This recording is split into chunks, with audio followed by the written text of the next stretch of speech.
song in my mouth, even praise unto our God. Many shall see it and fear and shall trust in the Lord. Magandang hapon po sa ating lahat. Tayo pong lahat ay tumayo at ating papurihan ng ating Panginoon sa pamamagitan ng mga awitan ngayong hapon. Amen. Amen.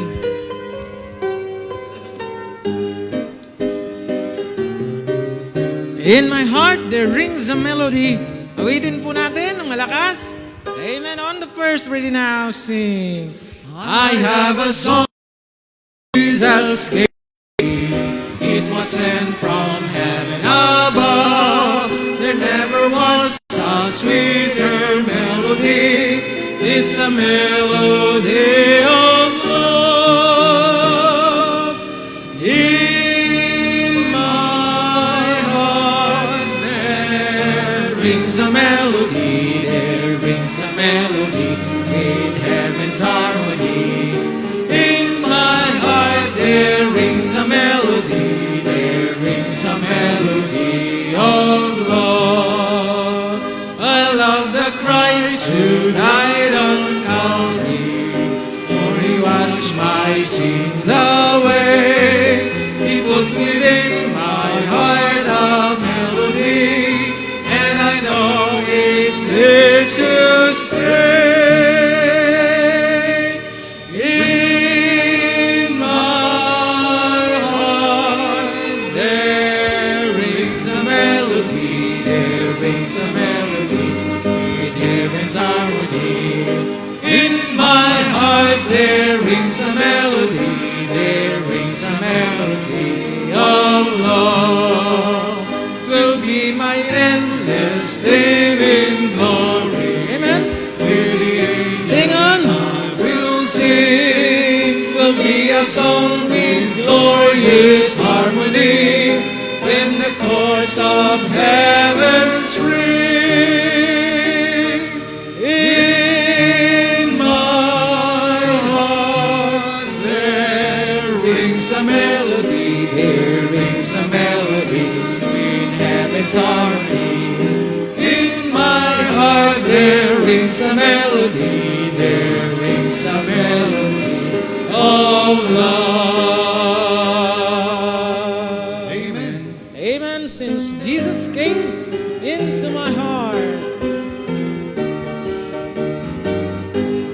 First verse. What a wonderful change in my life has been wrought since Jesus came into my heart. I have light in my soul for which long I have sought since Jesus came into my heart. Since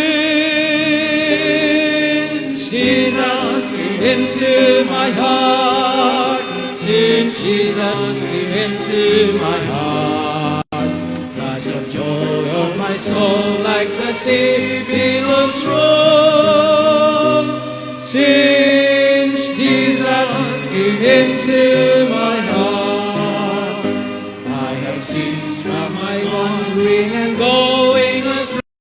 Since Jesus came into my heart, and my sins which were many are all washed away. Since Jesus came into my heart, come on. Since Jesus came into my heart, since Jesus came into my heart, floods of joy on my soul like the sea billows roll. Since Jesus came into my heart, there's light in the valley of death now for me. Since Jesus came into my heart, and the gates of the city beyond I can see. Amen. Since Jesus came into my heart, since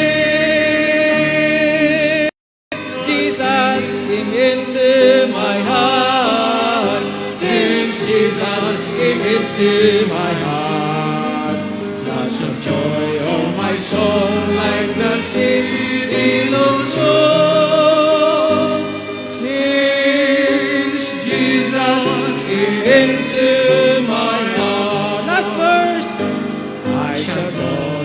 to dwell in the city I know, since Jesus came into my heart. And I'm happy, so happy as onward I go, since Jesus came into my heart. Since Jesus came into my heart, since Jesus came into my heart.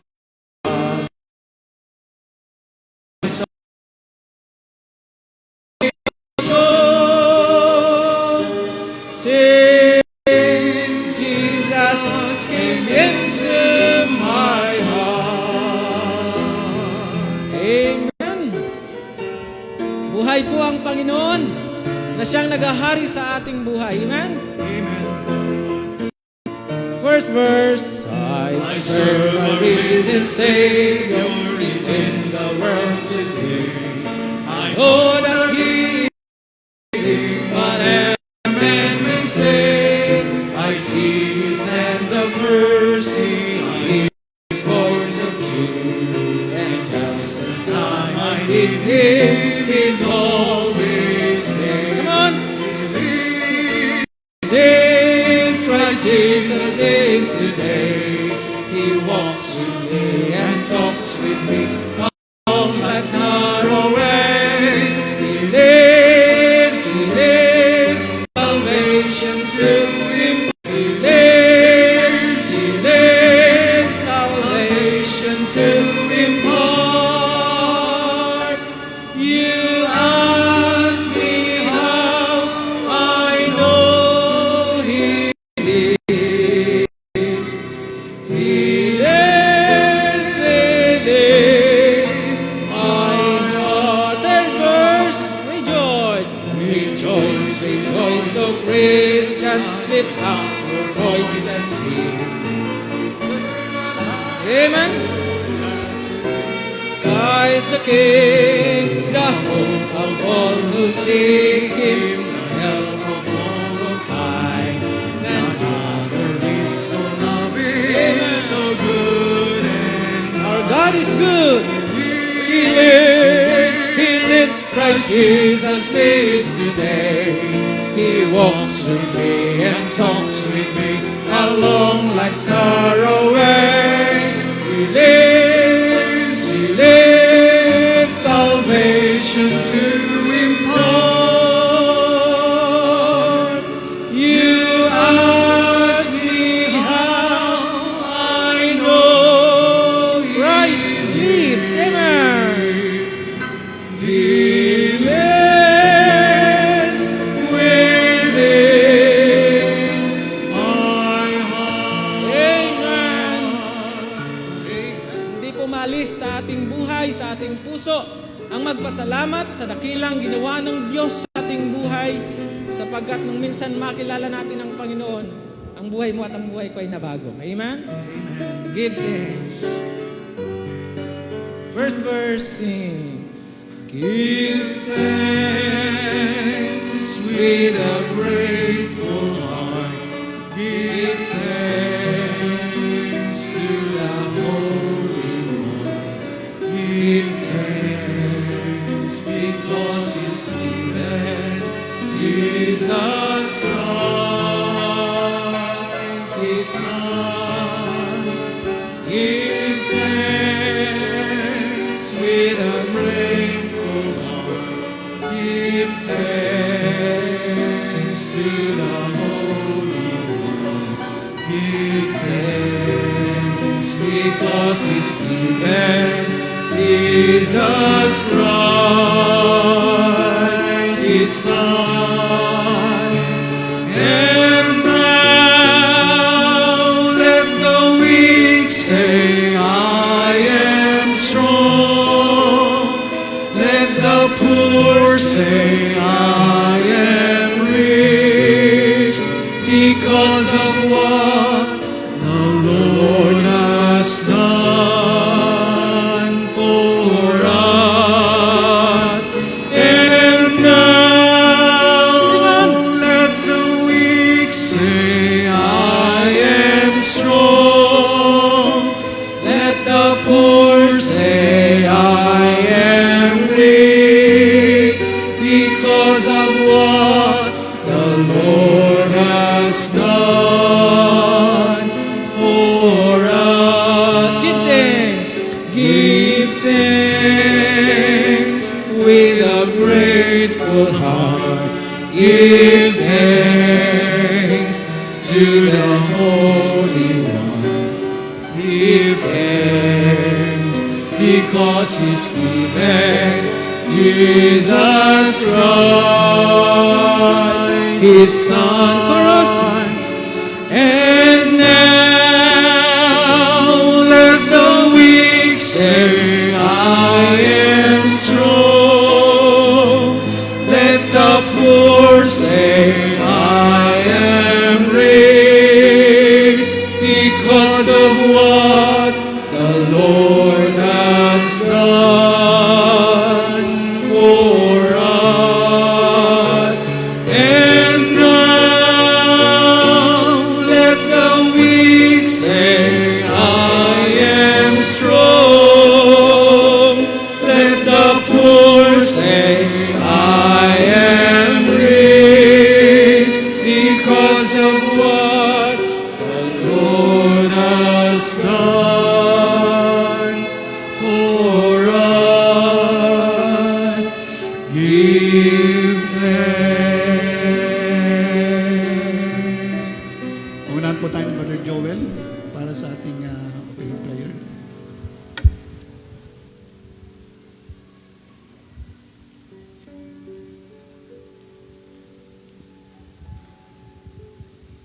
Let's pray. Amin namin Diyos, pinupuri ka namin, pinapasalamatan sa araw na ito, Panginoon, ng pananambahan.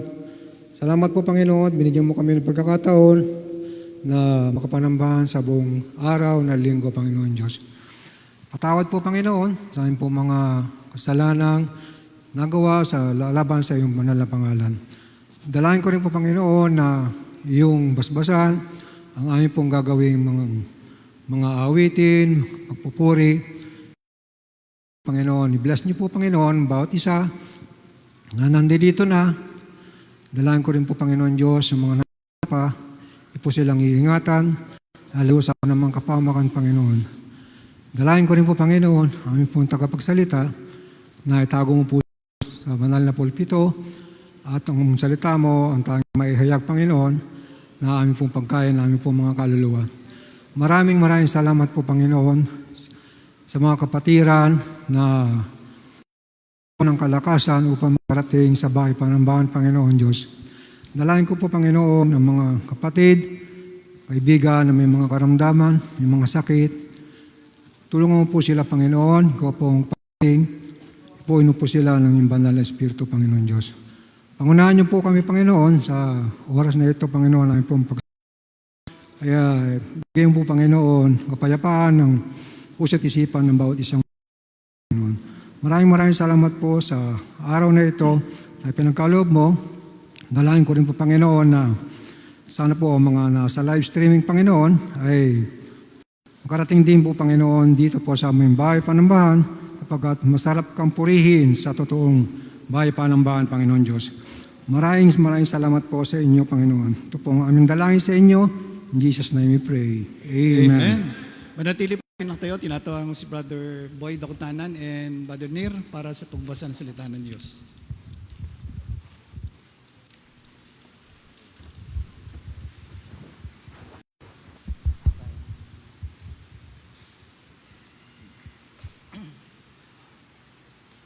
Salitan po nating basahin ang salita po ng Panginoon in Hosea chapter 11 and chapter 12. Then verse 14 of chapter 12. Sabay-sabay po tayo.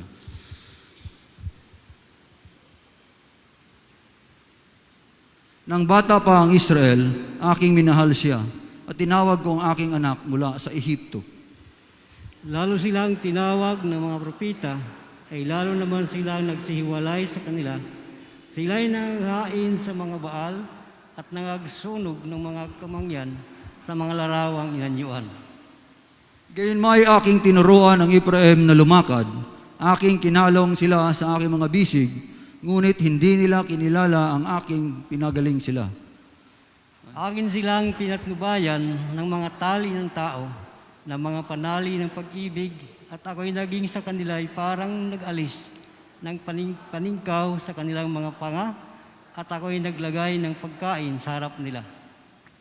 Sila ay hindi babalik sa lupain ng Ehipto, kundi ang taga-Assyria ay magiging kanilang hari, sapagkat sila ay nagsisitangging manumbalik sa akin. At ang tabak ay lalagak sa kanilang mga bayan, at susupukin ang kanilang mga halang, at lalamunin sila dahil sa kanilang sariling mga payo.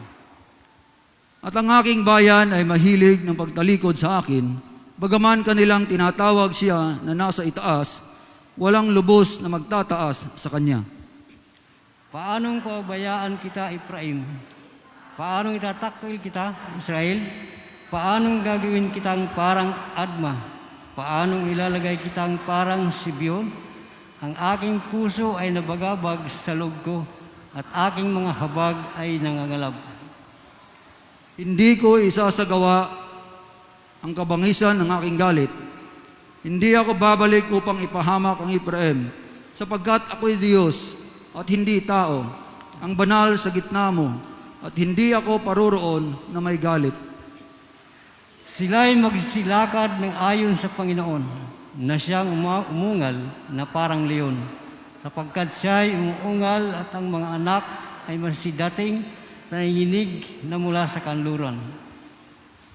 Sila ay darating na nanginginig na parang ibon na mula sa Ehipto at parang kalapati na mula sa lupain ng Assyria, at aking patatahanin sila sa kanilang mga bahay, sabi ng Panginoon. Ayan, 11:12. Kinukulong ako ng Ephraim ng kabulaanan sa palibot, at ng sambahayan ni Israel sa pamamagitan ng daya. Ngunit ang Juda nagpupuno pang kasama ng Diyos at tapat na kasama ng banal. Ang Ephraim ay kumakain ng hangin at sumusunod sa hanging silanganan. Siya ay laging nagpaparami ng mga kabulaanan at kasiraan, at sila ay nakikipagtipan sa Assyria, at ang langis ay dinadala sa Ehipto. Ang Panginoon ay may pagkaalit din sa Juda, at parurusahan niya ang Jacob ayon sa kanyang mga lakad. Ayon sa kanyang mga gawa ay gagamitin niya siya. Sa bahay bata ay kiyang hinawakan sa sakong ang kanyang kapatid, at sa kanyang kabinataan ay nagtaglay ng kapangyarihan ng Diyos. Oo, siya'y nagtaglay ng kapangyarihan sa anghel, at nanaig siya'y tumangis at namanhik sa kanya. Nasumpungan niya siya sa Bethel, at doon nakipagsalitaan siya sa atin. Sa mga tuwid bagay ang Panginoon, ang Diyos ng mga hukbo, ang Panginoon ay kanyang alaala. Kaya't magbalik loob ka sa iyong Diyos, mag-ingat ka ng kaawaan at ng kahatulan, at hintayin mong lagi ang iyong Diyos. Mangangalakal siya na may timbangang magdaraya sa kanyang kamay, maibigin ng pagbighati. At sinabi ng Ephraim, tunay na ako'y naging mayaman, ako'y nakasumpong ng kayamanan sa lahat ng aking gawin, walang masumpungan sila sa akin sa kasamaan. Ngunit ako ang Panginoon mong Diyos mula sa lupain ng Ehipto. Akin pa kitang patatahanin uli sa mga tulda, gaya sa mga kaarawan ng takdang kapistahan. Ako rin naman ay nagsalita sa mga propita, at ako'y nagparami ng mga pangitain, at sa pangangasiwa ng mga propita ay gumamit ako ng mga talinhaga. Ang Galaad bagay kasamaan, sila'y pawang walang kabuluhan. Sa Gilgal ay nangangaghain sila ng mga toro, oo, kanilang dambana ay parang mga bunton sa mga bungkal ng bukid. At si Jacob ay tumakas sa patungo sa parang ng Aram, at naglingkod si Israel dahil sa isang asawa, at dahil sa isang asawa ay nag-alaga ng mga tupa. At sa pamamagitan ng isang propeta ay sinampa ng Panginoon ang Israel mula sa Ehipto, at sa pamamagitan ng isang propeta, siya ay naingatan. Sabay-sabay po tayo. Ang Ephraim ay namungkahi ng di kawasang galit, kaya't ang kanyang dugo ay maiiwan sa kanya, at ibabalik ng kanyang Panginoon sa kanya ang kakutyaan sa kanila. Purihin po ang Panginoon sa pagbabasa po ng kanyang salita. Maaari na po tayo maupo. Para sa po.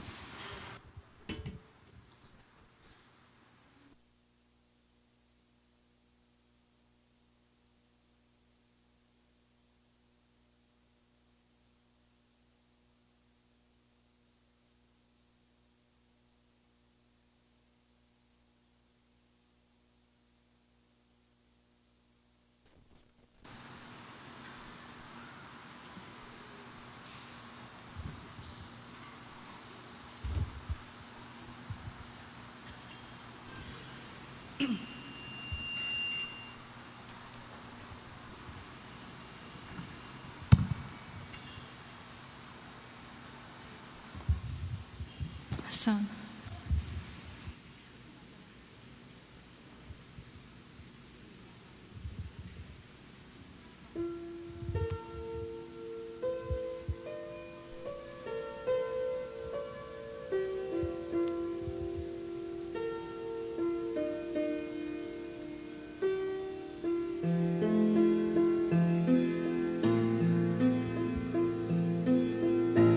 Through all this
Dito?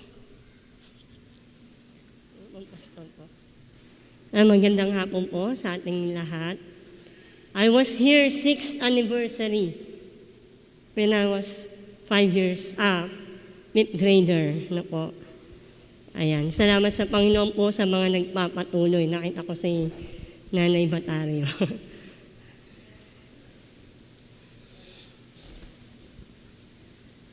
Okay po.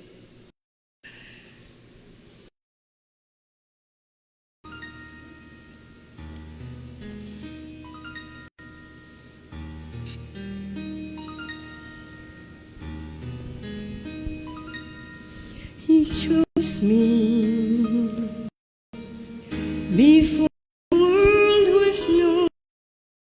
Me.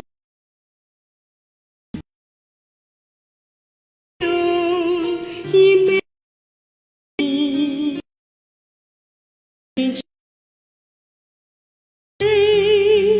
I used to move the way.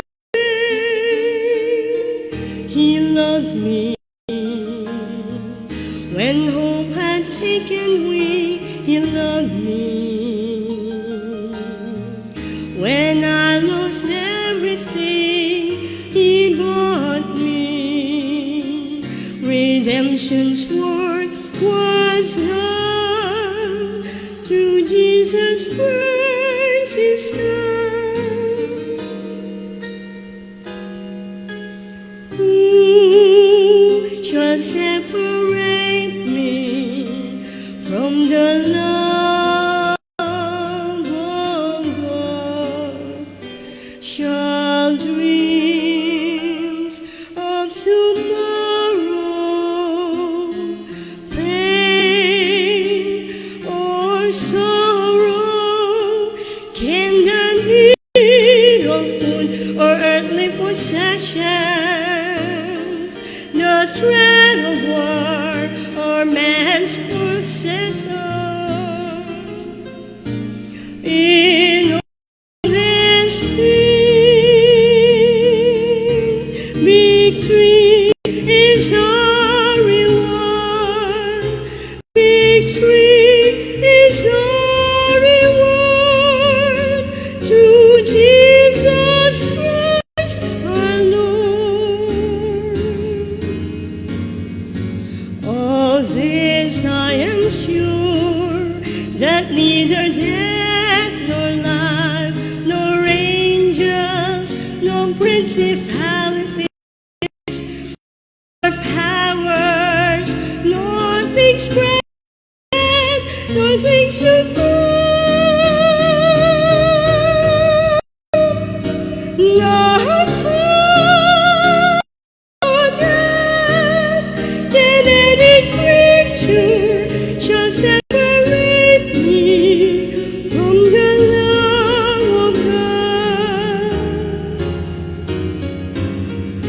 Of this I am sure, that neither death nor life, nor angels, nor principalities, nor power, nor things present, nor things to come, not harm, nor death, nor any creature shall separate me from the love of God. Through Jesus Christ our Lord.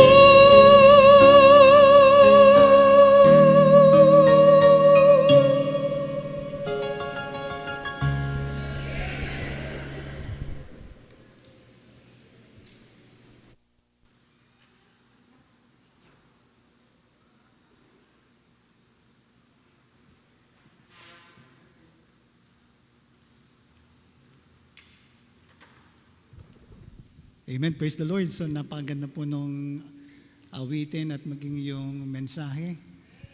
At I was really blessed how Sister Alice sang that song. Naalala ko nung during our young people days. Ang late pa ni Mr. Alice at that time. At pero kahit bata pa siya, iba yung espiritu ang makikita mo sa kanya, makikita mo yung maturity at talagang laging iba yung spirit niya. At nagpapasalamat ako sa Panginoon dahil matapos na mahabang panahon, and yet makikita mo siya, ganun pa rin yung spirit niya. Very positive. Amen. So thank you, Sister Alice, for that song, wonderful song.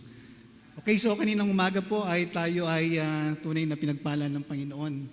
At maraming salamat, Brother Nir, doon sa mensahe na kanyang ibinahagi sa atin. So ibang putahe po yung ating napakinggan. At ngayong hapon, another bagong putahe na naman po mapapakinggan natin ngayong hapon ito para hamunin tayo sa salita ng Diyos. So gusto munang magbigay ng short background story bago ko pakilala sa inyo yung ating mangaral. Actually, naalala ko itong kapatid na ito, matagal ko siyang nakasama na. At kaya po ako na-involved sa mga hospital business ay dahil po siya ang ginamit ng Panginoon. So naalala ko po, matagal siyang nawala dito sa ating church. 2002. Kasama na po niya yung kanyang family. At I think that was 2004. Sabi ni Pastor Conway, magkaroon tayo ng business meeting. At itong brother na ito ang magsishare about business, kung anong ginagawa ng Panginoon sa kanyang buhay. So habang siya po ay nagsasalita, isa ako doon sa mga audience, at habang ipinapaliwanag niya po yung concept, yung paggawa po nila ng hospital, deep within, sa isang tabi, nanalangin po ako sa Panginoon. At ang sabi ko, Lord, sana po ay isa ako sa mapasali dun sa project na yon. So nanalangin ako sa Panginoon. Then siguro after some time, mga 3 months, meron po akong kaibigan doktor na lumapit sa akin at naghahanap po ng property para tayo ng hospital. So at that time kasi I was an active real estate. So may mga properties po akong ibinigay sa kanya hanggang sa nagustuhan nila yung property doon sa Santa Rosa. So kausap po siya pero hindi alam ng kapatid na ito na ako yung broker. So nung time na yung final project at saka doon niya nalaman ako pala yung broker ng property. So to make the story short, yon, doon po nagsimula na napasama ako doon hanggang sa yung mga hospitals na itinayo, yung mga sumunod na hospitals ay kasama na po ako. Itong kapatid na ito, sa mahabang panahon, halos araw-araw, ay meetings. No? So, ang nakakatuwa po sa kapatid na ito, hindi po siya perfect. Meron po siya mga flows in life, and yet, pero maganda sa kanya, yung humble spirit, every time na siya po ay bumabagsak, at every time siya po ay nakagawa ng mali, immediately ay siya po ay lumalapit sa Panginoon for forgiveness. No, so yun ang maganda po sa kanya. At sa ngayon, he is the President and CEO of Santa Rosa Hospital and Medical Center. Tayo pong lahat ay tumayo at ating pong i-welcome ngayong hapon ng ating mangaral, Preacher Francis Arsiaga.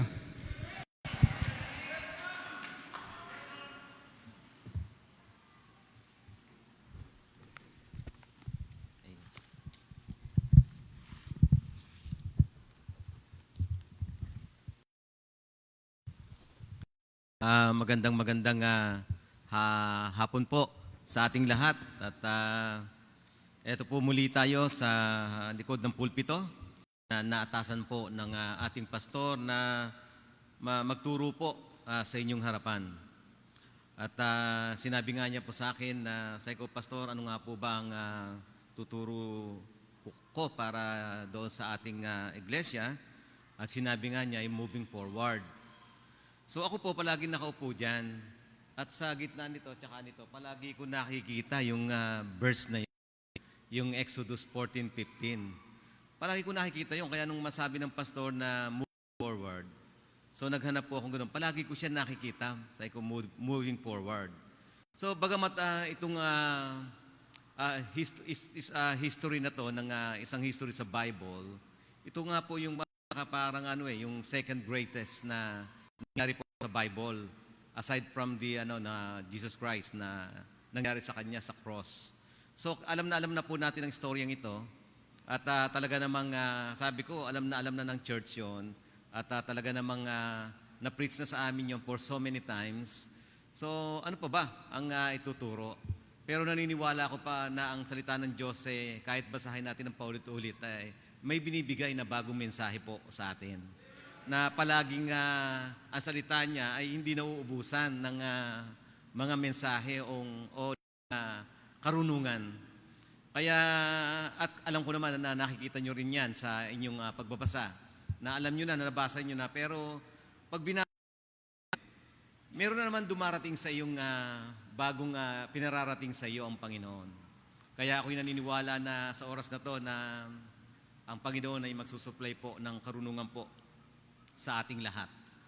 So, pinag-usapan nga namin ni Mrs. Ano bang magandang title doon sa Parting of the Red Sea. So, ito nga ang Exodus 14:15. Sabi niya nung una, moving with faith. Sabi ko, maganda yun O sige, pero kinabukasan, sabi niya sa akin, mas maganda yatang ang i-title mo, Moving Forward with God. So, maganda yun, no? Moving forward with God. So, ibig sabihin, yung moving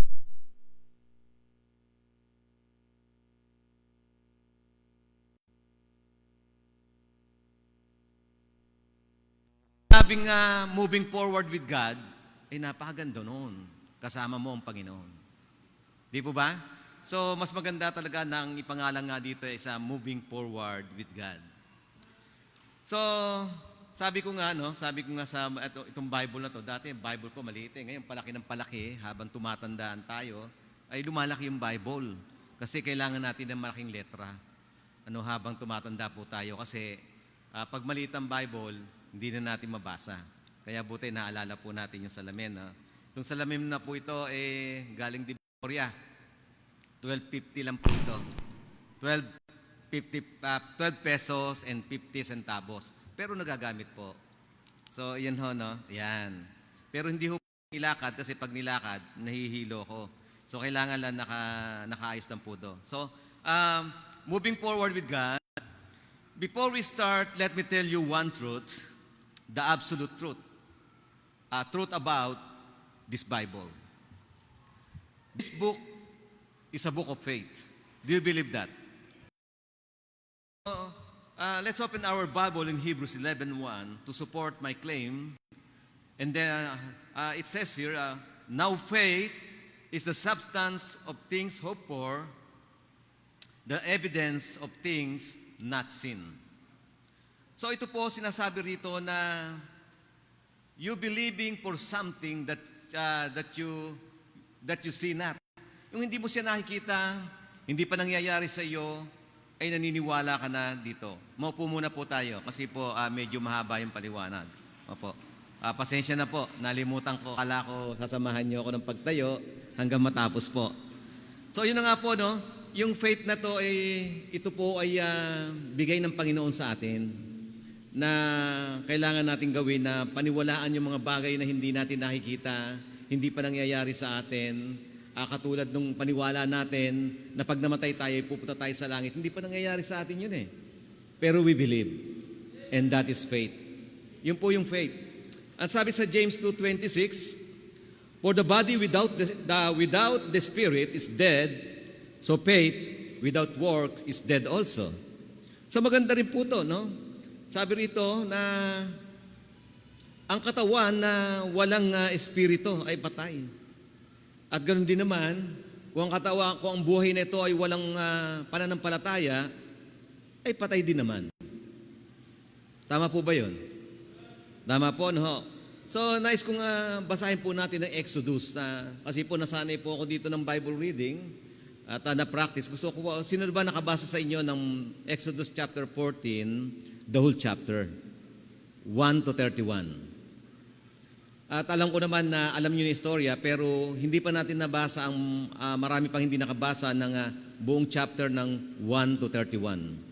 So bago po tayo magsimula dito, nais kong basahin po natin itong Exodus chapter 1 to 41. na babasahin po natin to sa Tagalog at babasahin po natin ng responsibly, salitan po tayo. At sa huling talata po sa verse 31 ay sabay po tayo. At nais ko po na habang tayo nagbabasa ng kanyang salita, ay nais ko po na let's stand up at atin pong basahin po ang Exodus chapter 14 verses 1 to 31. At ang Panginoon ay nagsalita kay Moses na sinasabi,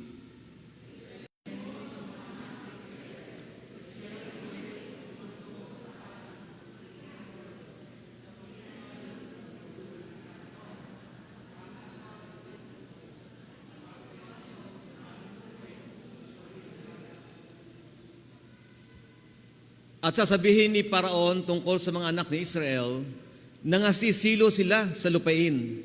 Sila'y naliligid ng ilang.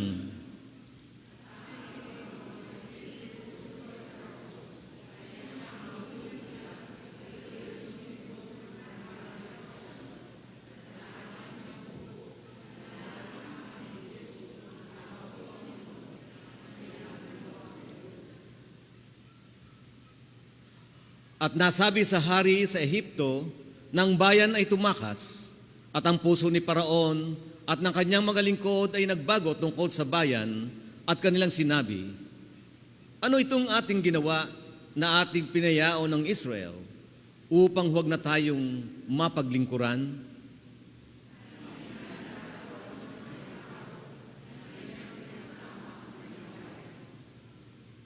At siya ay nagdala ng 600 piling karo at lahat ng mga karo sa Ehipto at ng mga kapitan na namumuno sa lahat ng mga yaon.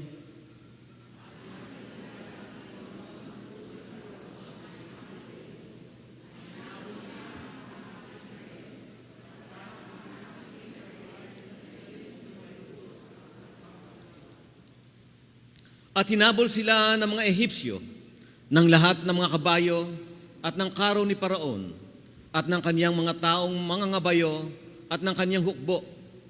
At inabutan sila noong nakahantong sa tabi ng dagat na nasa siping ng Pihahirot sa tapat ng Baal-Sepon.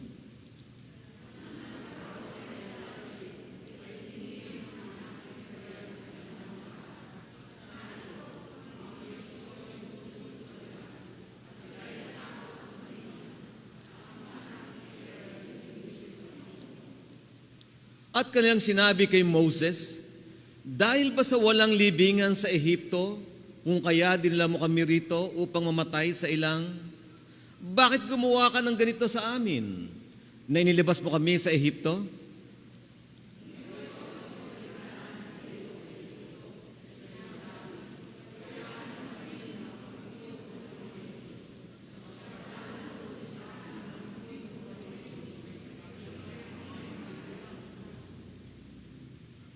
At sinabi ni Moses sa bayan, huwag kayong matakot. Tumigil kayo at tignan ninyo ang pagliligtas ng Panginoon na gagawin sa inyo ngayon. Sapagkat ang mga Ehipsyo na inyong nakikita ngayon ay hindi na ninyo uli makikita magpakailanman.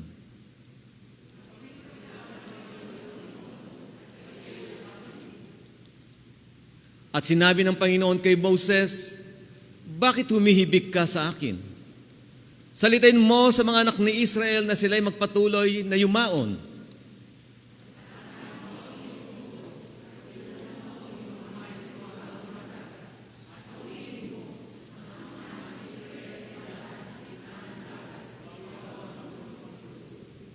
At ako narito, aking pagmamatigasin ng puso ng mga Ehipsyo at susundan nila sila. At ako'y mag-iimbot ng karangalan kay Paraon at sa buo niyang hukbo, sa kaniyang mga karo at sa kaniyang mga ngabayo.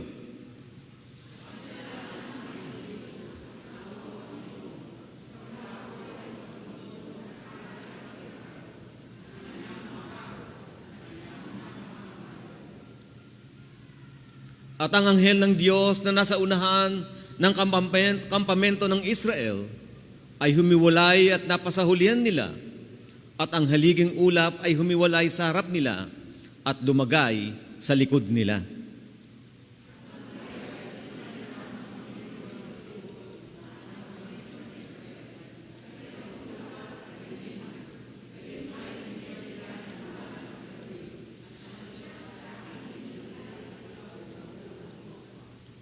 At iniunat ni Moses ang kaniyang kamay sa ibabaw ng dagat at pinaghiwalay ng Panginoon ang dagat sa pamamagitan ng isang malakas na hanging silanganan ng buong magdamag.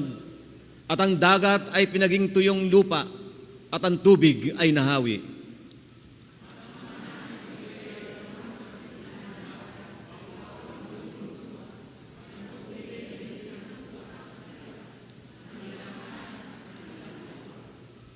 At hinabol sila ng mga Ehipsyo at nagsipasok na kasunod nila sa gitna ng dagat lahat ng mga kabayo ni Paraon, ang kaniyang mga karo at ang kaniyang mga ngabayo.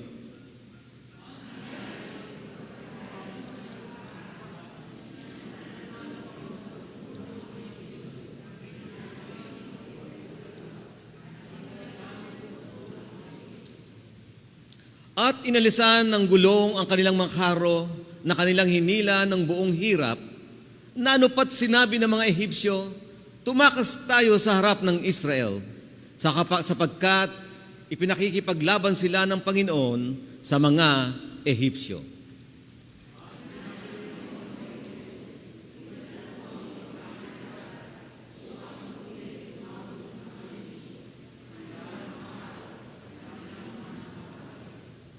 At iniunat ni Moses ang kanyang kamay sa dagat, at ang dagat ay nasa uli sa kanyang dating lakas ng umuumaga. At ang mga Ehipsyo ay nagsitakas at nilaginlin ng Panginoon ang mga Ehipsyo sa gitna ng dagat.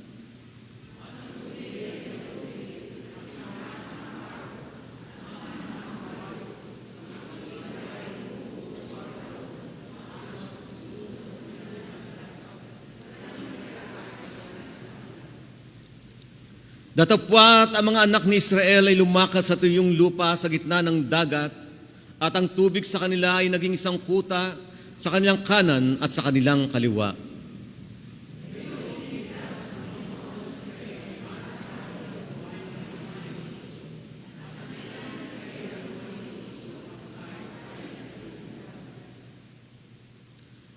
Sabay-sabay po tayong lahat.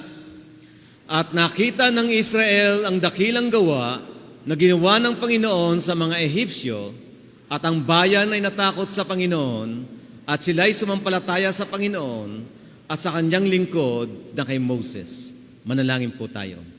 Ama naming Diyos, maraming salamat po muli sa iyong salita na aming binasa po ngayong hapon, O God. Nalalaman mo po, Panginoon, na kami po ay kapos sa maraming bagay, O God.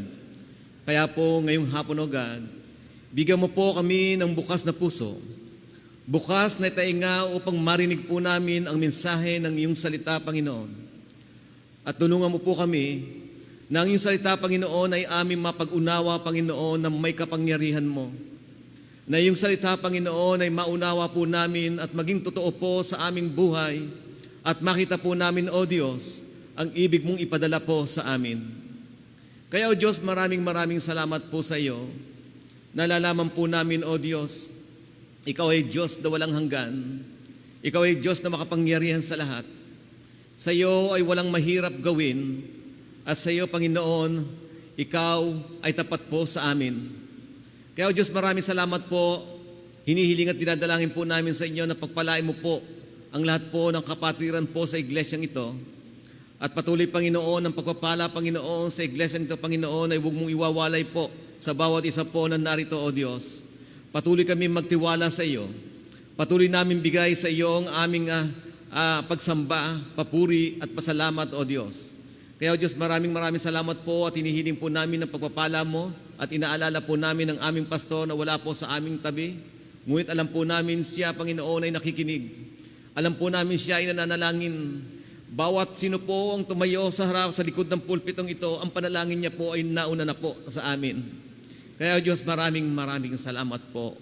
Merong umaalala po sa amin, at merong umaalala po ng higit sa aming pastor, kundi ikaw. Kaya Diyos, samahan mo po kami ngayong hapon at kami humihingi ng kapatawaran sa amin lahat ng kasalanan at patuloy, Panginoon, ang inyong salita ang maglagi po sa aming puso. Ito hinihiling at dinadalangin po namin, tangi lang po sa pangalan ng aming Panginoong Hesus. Amen. Makakaupo na po tayong lahat.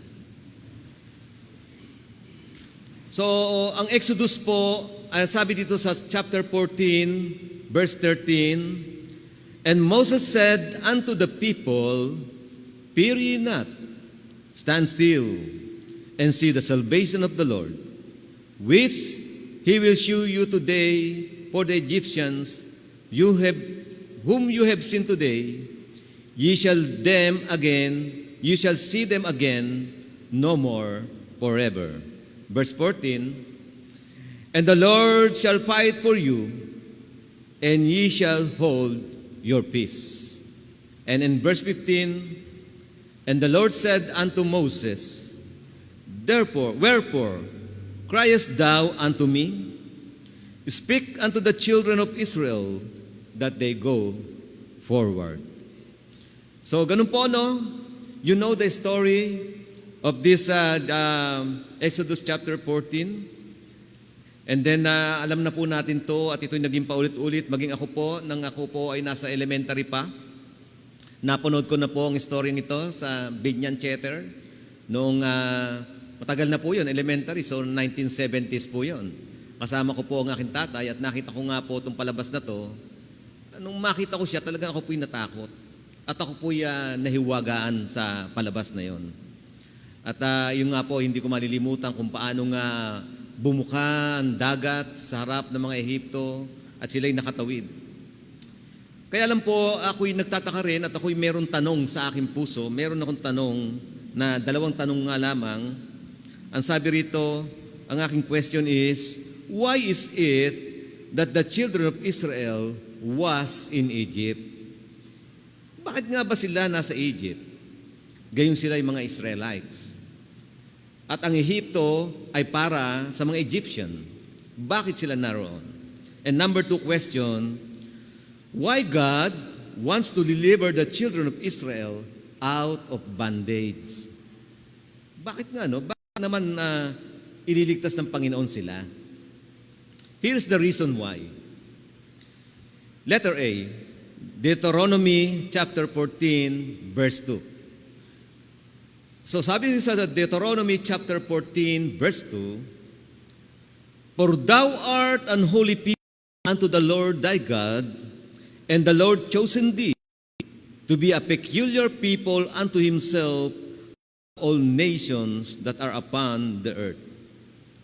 So ang isang dahilan, ang sabi rito, ang Israel is the chosen people unto the Lord. They are a peculiar people also unto himself. And they are peculiar, ibig sabihin sila ay kakaiba sa buong mundo. Yon ang pagkasabi ng Panginoon. Letter B, God made a covenant with Abraham. So in Genesis chapter 17, verse 2, "And I will make a covenant between me and thee, and will multiply thee exceedingly."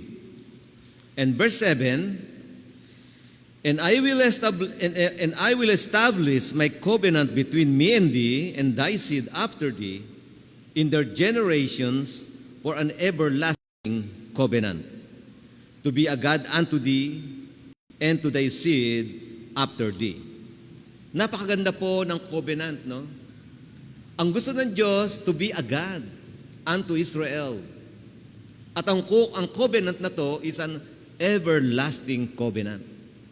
Napakaganda po ng pinagkasunduan nila. Ang sabi rito, to be a God unto thee, and to thy seed after thee. Ibig sabihin, kahit si Abraham, ang susunod kay Abraham, ang susunod pa, ang susunod pa, ang susunod pa, ang covenant na to hindi pwedeng magbago. Hindi pwedeng mawala, hindi pwedeng masira, sapagkat ang gumawa nito ay ang ating Panginoon. Kaya nga ang sabi nito, And this is the answer in question number 2. Why God wants to deliver the children of Israel out of bondage. Sabi rito, there are the chosen people of God, unholy people unto the Lord thy God, a peculiar people unto himself, above all nations of the earth, and God also established a covenant with Abraham, an everlasting covenant, to Abraham's seed to be a God unto thee, and to multiply thee exceedingly. So yun po ang kasama sa covenant. Is it that the children of Israel was in Egypt? This is question number 1, and this is the story. So after God made the covenant with Abraham, and here is the fulfillment of the covenant. So Abraham begat Isaac when he is 100 years old to Sarah his wife when Sarah was 90 years old. Then Isaac begat Esau and Jacob to his wife Rebekah. Then Jacob, and now the sons of Jacob were 12. Sons of Jacob to Leah, to Rachel handmaid, and to Leah's handmaid. So 4 po ang naging asawa ni Jacob. Brother Steve, ano? 4. At ang sa 4 na yon, nagkaanak siya ng 12. Kay Leah, si Reuben, si Simeon, si Levi, si Judah, si Issachar, Zebulun, at kay Rachel, naandito si Joseph. Si Joseph and Benjamin. At doon kay Rachel's handmaid, si Dan and Naphtali, and kay Leah's handmaid, ang anak niya doon ni si Gad and Asher. Then Joseph, so anong nangyari po ay ganito, no? 12 sila. So the favorite son of Jacob was Joseph. Tama po, no, Brother Steve? And he made a coat of skin of many colors to Joseph. Brother Steve, ginawa niya ng coat of many colors at binigay kay Joseph. At yung 11 po, nainggit. Kaya nga po, yung inggit ay napakahirap po na kalaban. At yan po ang sumisira sa atin hanggang sa ngayon. At nung nakaraang panahon, sabi nga, the sins that crucified Jesus, one of the sin that crucified Jesus is envy. So ang sabi ng Bible, for envy, they crucified Jesus. So kaya nga po, ang sinasabi rito na inggit kay Joseph ay ang nagdala sa kapahamakan, kapatid. So ganoon nangyari, and also was a dreamer. Naalala po natin si Joseph, tinawag na Joseph the dreamer. Nang isang beses na naginip siya, ganito ang kanyang panaginip. Nung sila'y nagtatali ng trigo, silang 12 magkakapatid, ang trigo niya ay tumayo. At ang trigo ng 11 kapatid niya na tinabungkos ng trigo naman ay yumukod sa kanyang trigo.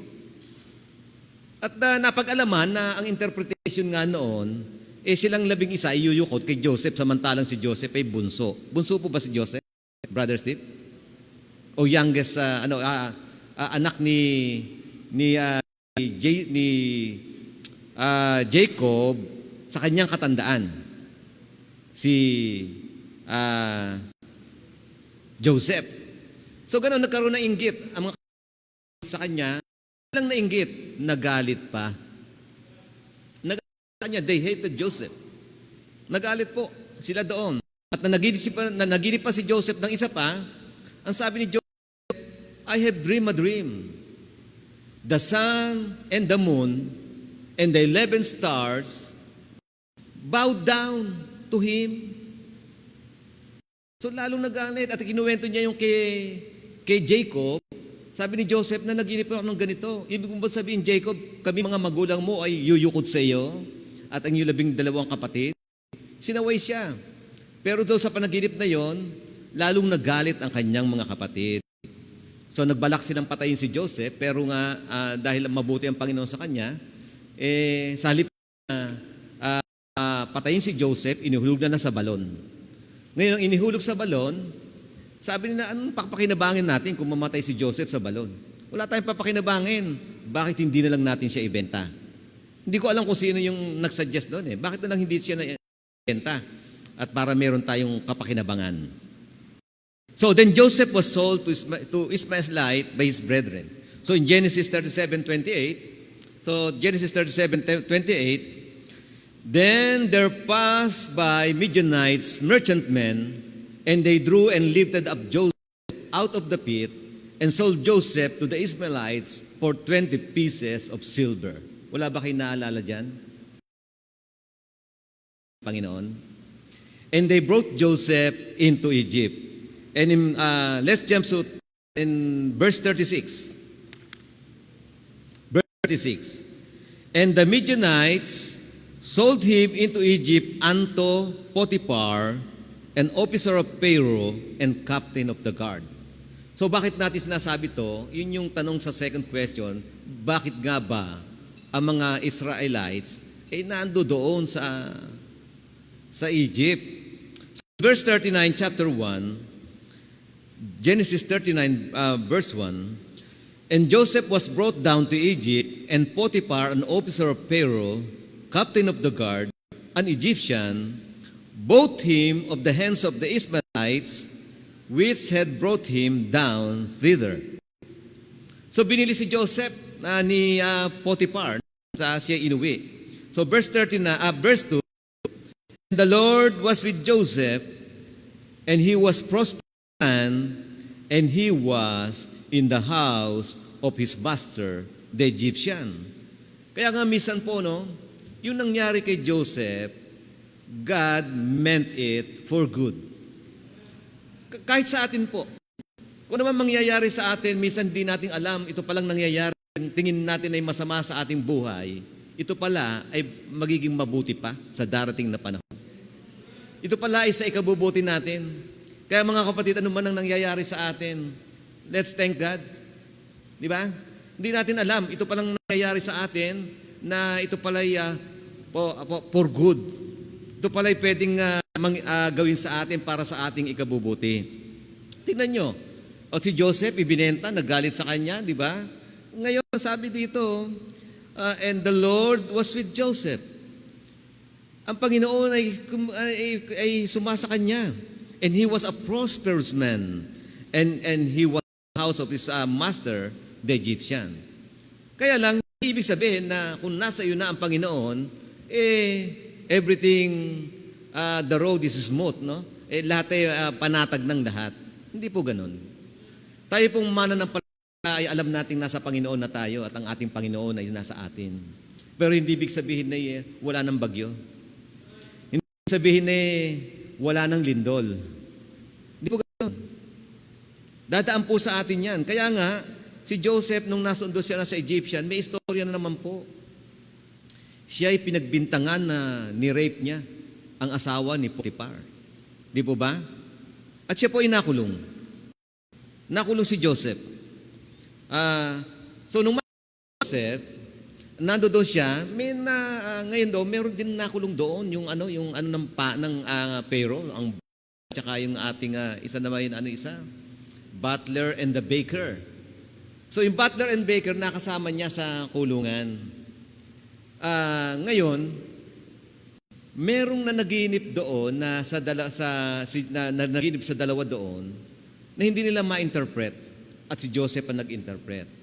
Tuwan-tuwa yung dalawa at sila nga ay sinabihan ni Joseph na ang isa sa inyo ay papatayin, ang isa niya sa inyo ay ibabalik bilang kasama ni Pharaoh.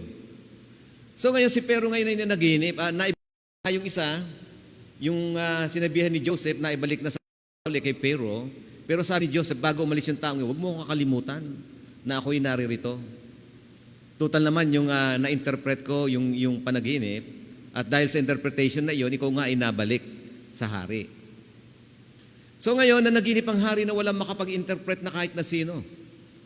Ngayon, kala ng butler, meron akong nakasama doon sa kulungan, si Joseph.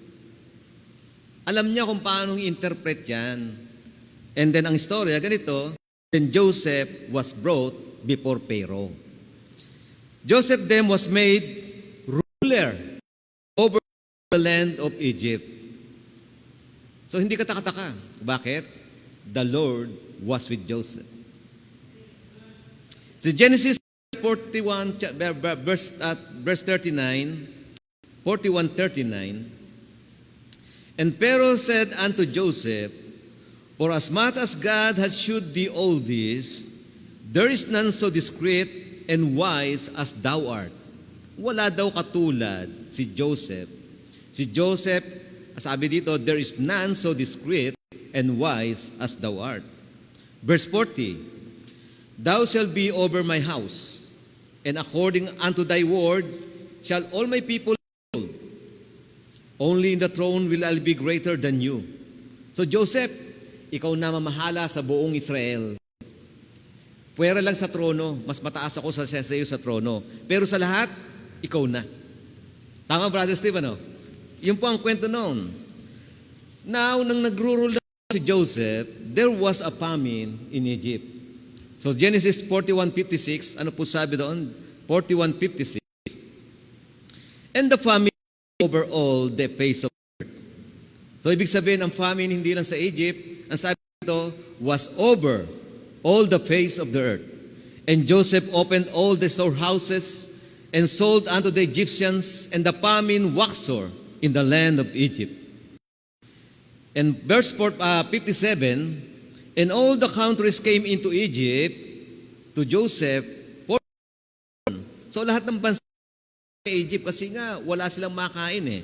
Pumunta kay Joseph. And Jacob and all his sons went also to Egypt. So yung lahat ng lahi ni Jacob, yung 11 kapatid niya, yung mga anak-anak nila, pumunta lahat sa Egypt. Dahil at that time, may katungkulan si Joseph sa Egypt, ruler ng Egypt. So lahat sila doon ay dinala roon. Now, in Exodus chapter 1, verse 7, eto na po, malapit na po tayo sa Exodus chapter 1, verse 7. And the children of Israel were fruitful and increased abundantly and multiplied and waxed exceedingly mighty, and the land was filled with them. So ang Egypt po ay napuno ng mga Israelites. Kasi nga, di ba ang pangako ang covenant to increase the exceedingly? So ito yung pangako ng Panginoon, pararamihin ko kayo. Kaya nga yung addition hindi uso sa Panginoon, ang sa Kanya multiplication. Kaya kung tayo sa Panginoon, lahat ng gusto natin magmumultiply. Amen po ba? Multiply palagi at yan hindi nababali. Salita yan ng Diyos. Magtiwala lang tayo. So, ganun po nangyari, no? Now, in verse 8, sa Exodus chapter 1, verse 8, Now there arose up a new king over Egypt, which knew not Joseph. So, ito hindi nakilala si Joseph.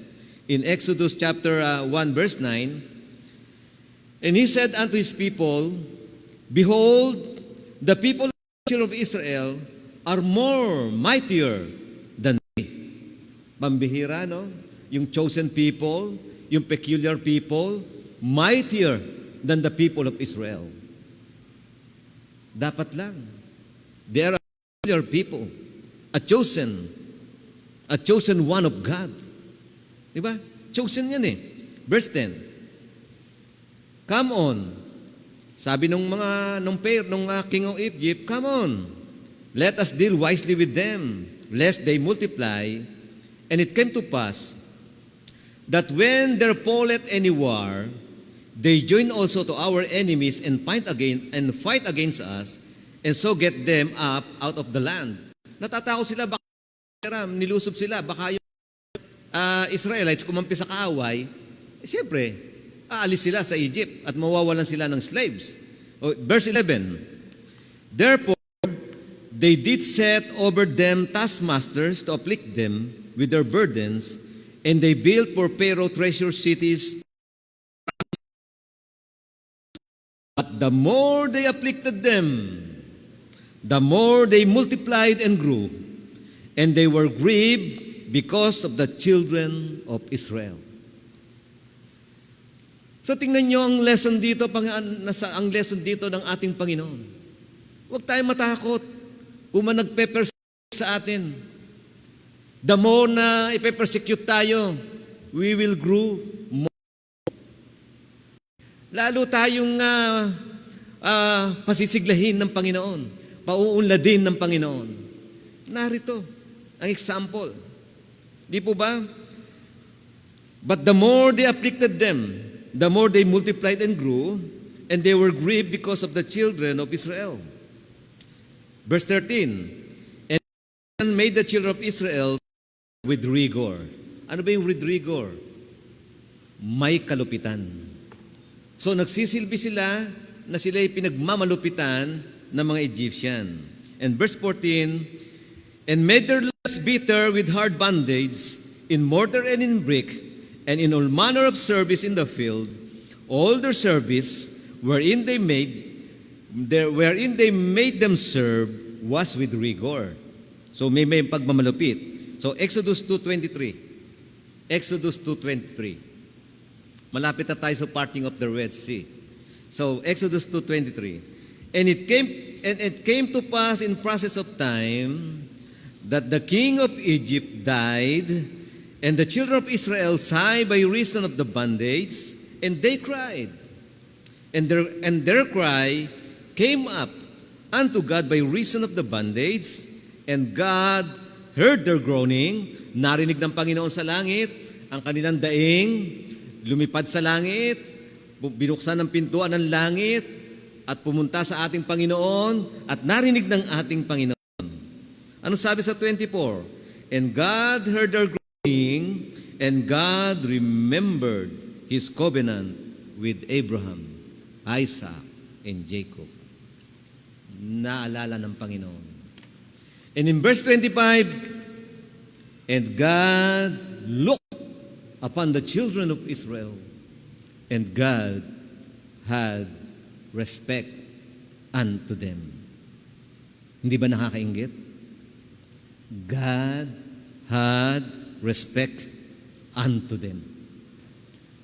Nirespeto ng Diyos ang Israel. Tayo ba? Hindi ba tayo nirerespeto ng Diyos? Bilang mga anak ng Diyos, tayo ay nirespeto rin ng ating Panginoon. Why? Ano sabi? For God so loved the world. Hindi lang tayo nirespeto, kundi tayo minahal ng sagad at sagad. Di ba minahal ka ng Panginoon? Di ba ang pagmamahal at respeto? Hindi lang yun. Siya'y namatay sa iyo. Di ba? Hindi ba respeto ng Panginoon? Pati ang buhay niya ialay sa iyo. Kaya huwag kayong maingit dito. God respected us. At nang ating tinanggap si Kristo sa ating puso, ano nangyari? Ano nangyari? Lalong di ba? Lalong tumaas ang respeto ng Diyos sa atin. At tayo pinaghahanda ng ating pupuntahan sa langit. Di ba? At sinabi rin niya, you are a chosen generation, a peculiar people. Kaya tayo rin po ay chosen. Ay nanampalataya sa ating Panginoong Jesus. Tama po ba? You are a peculiar people, chosen by God. Kaya tayo ay magpasalamat sa Panginoon. Tayo ay pinili niya. Hindi lang ang Israel. Dahil ang respeto niya sa Israel, binigay din niya sa atin, sapagkat siya'y namatay para sa atin. Napakalaking sakripisyo ang ginawa ng ating Panginoon. And there was a rapid multiplication of the children of Israel in Egypt, and the Egyptians were afraid of their presence. The Egyptians oppressed the Israelites. And the Lord God, after hearing the cry of the children of Israel, and God remembered His covenant with Abraham, Isaac, and Jacob. And what happened next? Ano na po nangyari? And God called Moses to free His people. So yun na, dumating na si Moses. tinawag ng Panginoon si Moses. Sabi nga, and God called Moses to free his people, the children of Israel, and after 10 devastating plague na ginawa ng Panginoon sa Egypt, finally, Pharaoh let the children of Israel go. So malinaw po ang history. So pinalaya ngayon ng Pharaoh out of bondage sa Egypt ang mga Israelites dahil doon sa mga plagues na pinadala. Ikaw ba naman ang mamatayan ng panganay na anak? Ng panganay na matay, hayop man o tao na matay. At ang namatayan lang mga Egyptian. Ang mga Israelites wala namatay kahit isa. Wala po. Wala pong namatay. So then moving forward, here we are now. Moving forward with God. Now, the children of Israel started their out of Egypt, going to the promised land. The children of Israel have now committed their lives to follow after God. They have left the bondage in Egypt, the life of slavery and misery. And they are now determined to follow God and serve God. And they are now committed to give their life to Him and to follow God's leading. And what happened? After they decided to follow God, it is interesting to know that God leads them. So hindi sila pinabayaan ng Panginoon. Sila'y inilid ng Panginoon kung saan sila pupunta. But the very first place that God leads them is into a trap. The very first place that God leads them is into a trap. So in chapter 14 of Exodus verse 2, we find that the Lord spake to Moses and said, Speak unto the children of Israel that they turn and encamp before Pihahiroth, between Migdol and the sea, over against Baal-Zephon, before ye shall encamp by the sea. Now God lead them into a valley. Now Pihahiroth is a mountainous range, as is Migdol. So going down between the mountains and Migdol and Pihahiroth, they will count out. There are no ships or vessels waiting for them to ride. Wala pa yata noon. Wala talaga silang matutunguhan kung paano makaalis doon sa lugar na yun. Now the children of Israel realized that they are seeming trapped. And Moses told them in verse 15, Speak unto the children of Israel that they go forward. So nakita na ni Moses na sarado roon, pero sinabihan pa rin na go forward. Go forward. Wala pa yung mga Israel dyan, ha? Wala pa yung mga Israel dyan. Kaya nga, brothers and sisters, when God commands us to go forward, we have to obey. Even when there is no way, God will make a way. Why? Because it is the commandment of God. Tama po ba?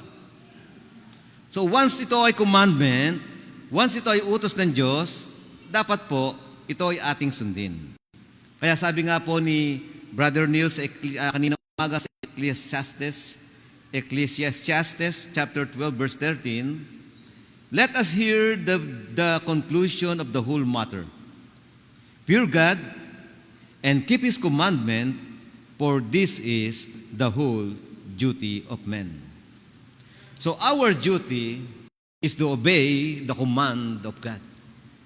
Yan po talaga ang duty natin. Di po ba? At tayo'y matakot sa Panginoon. Wala tayong dapat katakutan na sino man. Ang dapat nating katakutan ay ang Panginoon. Hindi natin dapat katakutan ang lahat ng problema. Hindi natin dapat katakutan ng pandemic. Hindi natin dapat katakutan ang lahat ng bagay na dumarating sa atin. Ang sinasabi lang ng Bible, fear God. Tama, Brother Neil? Fear God. So, lang ang dapat nating katakutan. Now, Pihahirot is a mountainous range as is Migdol. Between these two mountains, you will come out of the sea. So, and when Pharaoh heard that they are in a valley, ngayon yung balita ay dumating na kay Pharaoh, narinig niya na mga Israelites ay nandoon na sa valley in front of the Red Sea. And Pharaoh laughs at their dilemma and said, the earth has swallowed them. Pinagtawan sila ni Pharaoh. And they were trapped. At alam ni Pharaoh na yung lugar na yon, nowhere to go. Ang sabi pa ni Pharaoh, they were entangled in the land. Wilderness had shut them in. He said to himself, the Israelite made a foolish move. He ordered his chariot and horsemen and captains to seal up the pass so that they could not escape. There's no way out, said Pharaoh. Ang Israelites naman, and the Israelites, when they look back, they saw all the chariots. All the captains of Pharaoh were moving behind them, and they were so afraid. On their left and right are mountains, and in front of them is the sea. Nowhere to go. By the way, for information, there are two ways going to Egypt. There are two ways from Egypt to Canaan. There are two ways. Number one was a shortcut from north of Egypt to the south of Canaan, perhaps 4 to 5 days journey. Meron palang shortcut. The other way was more farther, and that is through the wilderness. There are many reasons why God lead them through the way of the wilderness. Letter A, the Egyptian were to be drowned in the sea. Letter B, the Israelites were to humble and prove in the wilderness. And this way, which is hard, this is the way that God chose to lead His people, Israel. Ito ang pinili ng Diyos. Kaya nga sabi sa Exodus, bukod sa ito yung pinili ng Diyos, ito pa yung farthest way, ito pa yung difficult way, at ito pa yung sinasabing trap. Kaya nga sabi sa Exodus 14:2,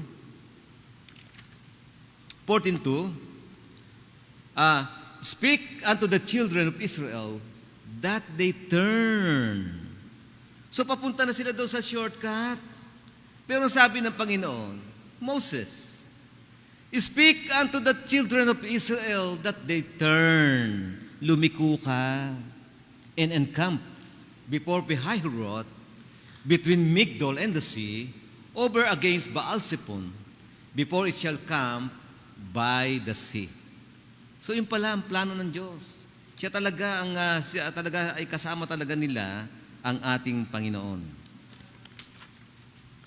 One may think that why Moses leads them not to the nearest way. Bakit nga naman hindi idinaan ni Moses sila sa the nearest way, no?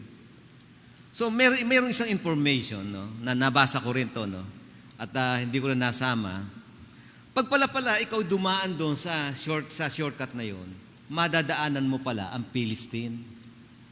Di ba ang Philistine mortal enemy nila? Ito namang Israel, they are not yung trained to fight. Kasi mga farmers sila mga manggagawa sila. And it's difficult for them na ang hawak nila ay shovel, hahawak sila ng sword. Napakahirap noon. At alam naman natin na mga Palestinian, mga trained warriors. Mga trained warriors yan. Di ba, dyan nanggaling si Goliath? Di ba, yung Philistines? Hanggang ngayon, magmula no hanggang ngayon, magkalaban pa rin. Kaya hindi sila pinadaan doon. Kasi pag when they see war, siyempre pag nag-gera, matatakot yung mga Israelites dahil wala silang experience. Sila sa Egypt. So yun yung po, no? Ang sinasabi rito, verse 9, ang sabi dito sa Isaiah 55:8, bakit pinili ng Diyos yung daan na yun, samantalang may daan? Sabi nandito sa 55:8, for my thoughts, your thoughts, neither are your ways, saith the Lord.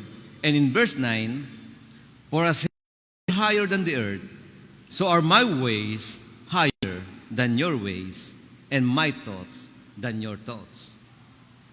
God's way is the right way. And when God leads you there, that is the best way. No other way except God's way. Tama po? So here is the children of Israel sore afraid. Seemingly, they thought that they were in a trap and there is no way out. So they come to Moses, who leads them in that direction, and begin to blame Moses. So in Exodus chapter 14 verse 11, and they said unto Moses, because there were no graves in Egypt, hast thou taken us away to die in the wilderness? Wherefore hast thou dealt with us to carry us forth out of Egypt? Verse 12. Is not this the word we dealt in Egypt, saying, let us alone, that we may serve the Egyptians?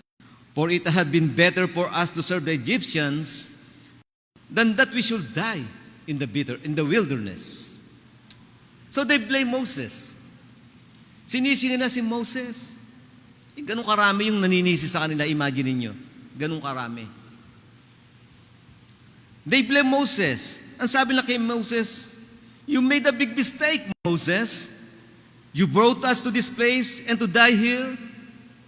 You brought us all to our death, Moses. We told you before, Moses, leave us alone where we are in Egypt. Sinabi namin sa iyo yan.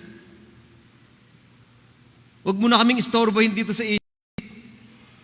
And why did you come ever in the first place in Egypt? Bakit ka pumunta rito? It is better for us here. Why did you do it, Moses? Bakit mo ginawa sa amin yan?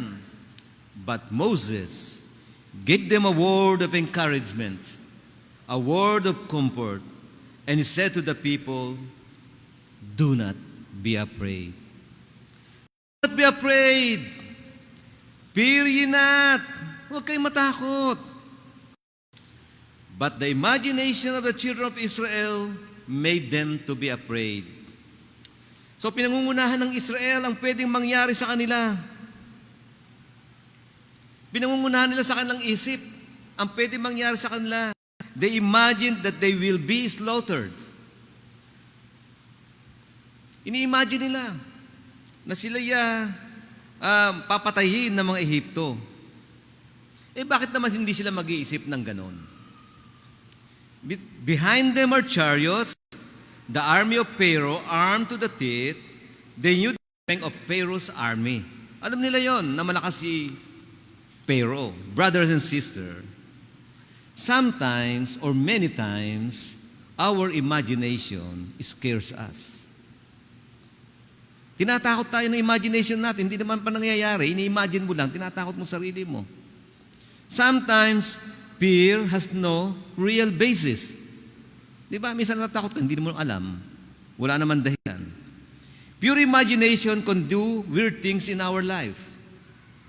Instead of imagining things to come, let us put ourselves to trust God. So mas maganda po na ating pagtiwalaan ay ang ating Panginoon sa lahat ng pagkakataon. Sa lahat ng bagay na dumarating sa ating buhay, let us trust God. And so Moses said, fear not. As if Moses is saying unto them, don't trust your imagination. It is not true. The God that brought us here will make us a way for us. But how? Moses did not know it yet. Hindi pa alam ni Moses yon. But in faith, he tells the people, fear ye not. Huwag kayong matakot. Yun ang sabi ni Imagine, 2 million people magrireklamo sa iyo ng ganon.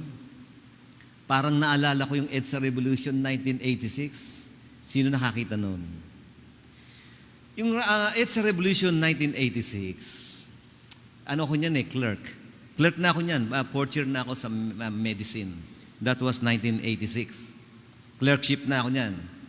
And then nakapunta ako doon at nakita ko kung gaano karami ang tao. Magmula sa Magallanes, lakarin mo yan hanggang doon sa, ano yung kampo roon? Sa Camp Crame, punong-puno. Talaga naman dikit-dikit yung karsada, punong-puno. Yung ilang lanes yun, puno yun, magkabilaan. Punong-puno yun. And then paglabas ng Crame, hanggang doon sa Cubao, hanggang doon sa malapit sa yung malaking mall ng malaking mall ng SM, talaga naman ang tao pagkadami-dami. More than 2 million people yun. Si Moses nag-iisa ng panahon na yun. 1986 yun, parang 4 years pa lang ako nasa-save. 4 years pa lang ako nasa-save. Bago ako mag-medicine, merong isang tao na nag-invite sa akin doon sa bayanan. Tatawid akong ganyan, papunta doon sa kabila. May nakasalubong ako. Sabi sa akin hindi ko alam kung ano tawag sa akin Visit ka naman doon sa amin. Tumingin lang ako sa kanya. Pero tumatak sa isip ko yun. Hindi kami nagkausap. Pero nag-visit ako doon sa church. Pumunta ako doon sa church na yon at that time, ando doon pa yun sa bayanan. Nanay Bataryo, no? Doon pa lang ang mga sako-sako. Sako, dala ka ng sarili mong upuan, makikinig ka doon. Gayon, 1981 yata, 1982 yun. Yung ang masama na hindi ko natandaan yung kaarawan ng birthday ko. Siguro sa langit ko na malalaman ng exact date tsaka yung birthday ko kung kailan talaga yon. So doon yun, nung panahon na yon, nandun doon sa bayanan, doon ako na-save, doon ako nag-forward doon. Kasi ang pakiramdam ko nung kung di ako magpo-forward doon sa invitation, parang sasabog ang dibdib ko. Parang sasabog ang dibdib ko. Una yung invitation na yon, hindi ko pinakinggan. Pero talaga ang sikip ng dibdib ko nung, ba't ba hindi ako pumunta? Pero nung sumunod, talagang hindi ko napigil. Nag-forward na ako. And then nabaptize ako ni Pastor Hernandez nga doon sa San Pedro. And then nalipat dito ang church. Nung ginagawa pa lang yan, nasa medicine school ako, na medical school ako, diyan ako natutulog, nagbabantay. Dahil yan ninanakawan, pinapasok, pinabato ng mga tao doon. Doon sa kabila, wala pa yung tulay. Andaan pa dyan, pagpunta mo dyan, di ba, liliko kang pa ganon. Etong guardhouse, hindi na, dito ka muna, didiretso kang ganon. Ganon pa daan doon no? Ganon pa yon. So, doon yun, nagbabantay ako noon, 1981, 1982. Kaya nga, dito nga, nagre-reklamo ang tao kay Moses. Pero ang sabi ni Moses in faith, fear ye not. Sometimes, the word fear ye not is easy to say, but hard to do. Tama po? Fear is an enemy of faith. Fear is an enemy of faith and mutually exclusive to faith. If you fear, you lack faith. If you have faith, you will not fear. So pili po tayo. Saan tayo? Fear or faith? So mas maganda sa faith. Tama po? Dahil yung takot, nakakatakot. Kaya nga tinawag yung takot Talagang nakakatakot siya. At masama pakiramdam mo doon. Kaya sabi ni Moses, fear ye not, stand still. Moses told the people of Israel, but the natural tendency, when you find yourself in a trap, and you can see any way out and nowhere to go, anong gagawin nyo? Is to run. Di ba? Yun ang tendency. To run or flee, no matter where, but the tendency is to run. Sometimes, when we have problems in life, our tendency is to run from our problems. Don't run from your problems. Face them. But God brought the children of Israel to the place where there was no place to run. They were trapped. Natrap yung mga Israelite doon. But Moses, in faith, told the people, stand still and see the salvation of the Lord. Stand still and see the salvation of the Lord. One might wonder, in the first place, why is it that God led them into a trap? The moment that the children of Israel determined to follow Him, and they leave Egypt, but the first thing God do is to lead them into a trap. There are two reasons behind this. Do you remember when Moses first came to Pharaoh? They serve me. Kasi ayaw ng Panginoon natin ang kaaway. God wants us to serve Him and Him alone. Siya lang po ang ating paglilingkuran at wala ng iba. And Pharaoh said to Moses, what? I don't know God. I don't know Jehovah. Who is God that I should obey Him? And why I will let the people go and obey Him? I don't know your God. Pero hindi ko kilala ang iyong Diyos. The first reason is that God wants to teach Pharaoh his final lesson. Pharaoh will discover who God is for the last time, that the Egyptians may know, I am the Lord, saith God, beside me there is none other God. This is the first reason why God seemingly led Israel into a trap. Secondly, letter A, God wants to bring the children of Israel to a new relationship with Himself, where are they going to trust the Lord completely, even they can't see. God wants to teach the children of Israel the value of being God's child. This is the most precious thing that will happen to any one of us, being God's child. And if you are the child of God, God is with you all the time. Do you believe that? Do you believe that? Are you the child of God? Say amen. Amen. We are the child of God. And even that old enemy that keeps you in slavery is nothing when you committed your life to God.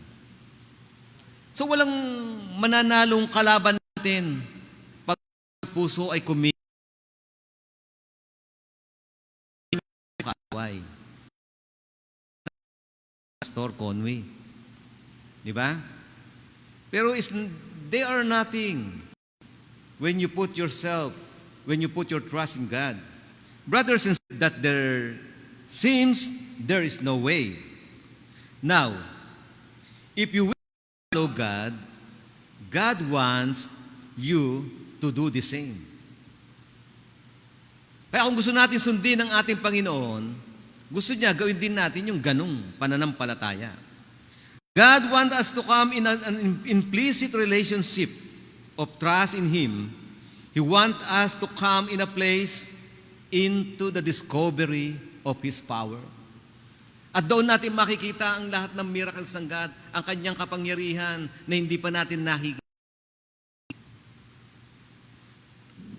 Kaya gusto ng Diyos na ilagay natin sa Kanya ang buong tiwala at sa gayon, ma-discover natin ang Kanyang kapangyarihan.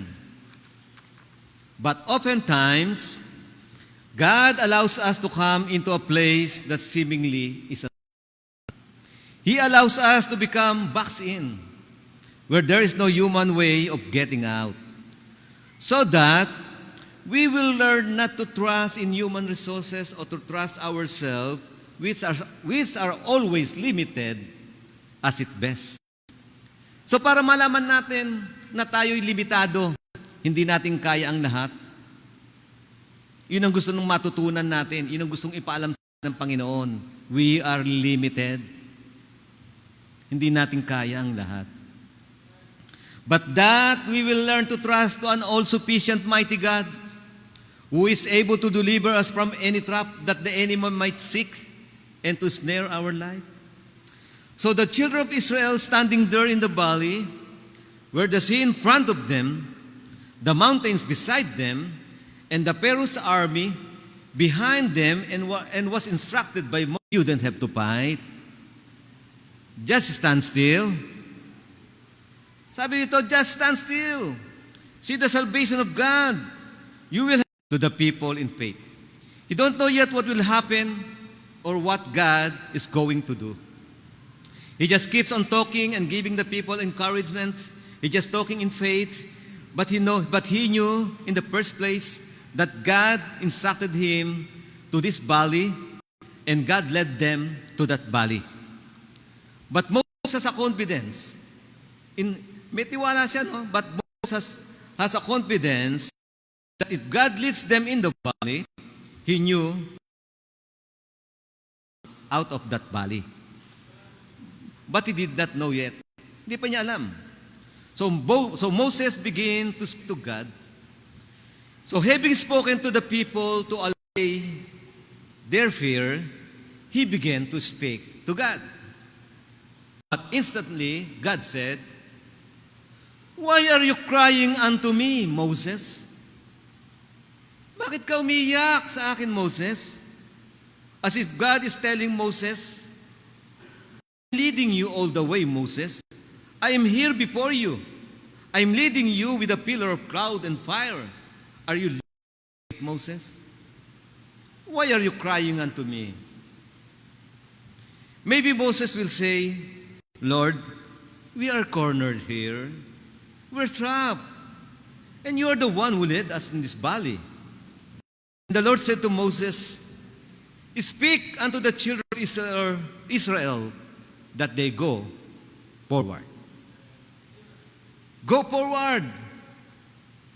Moses, it's not time to pray. It's not time to cry. It's time to move. It's time to move.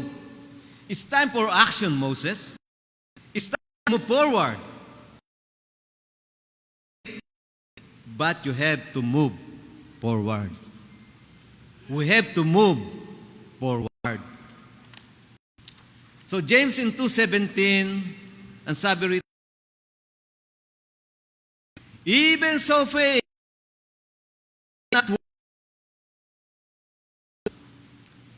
we know that by grace we are saved through faith.